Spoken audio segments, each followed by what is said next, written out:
You ask Tiger to solve. This deals with linear equations with one unknown. The final result is x equals 11.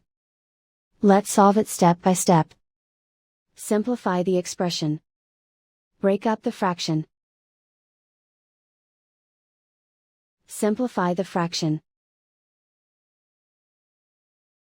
Find the greatest common factor of the numerator and denominator. Factor out and cancel the greatest common factor. Expand the parentheses. Group like terms. Simplify the arithmetic.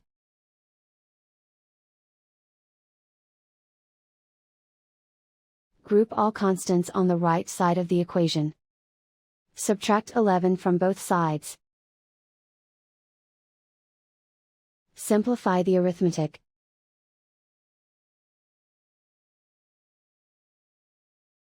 Convert the x into a positive number. Multiply both sides by -1.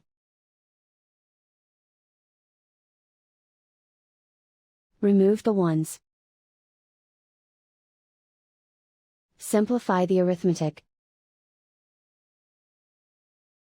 And so the final result is x equals 11.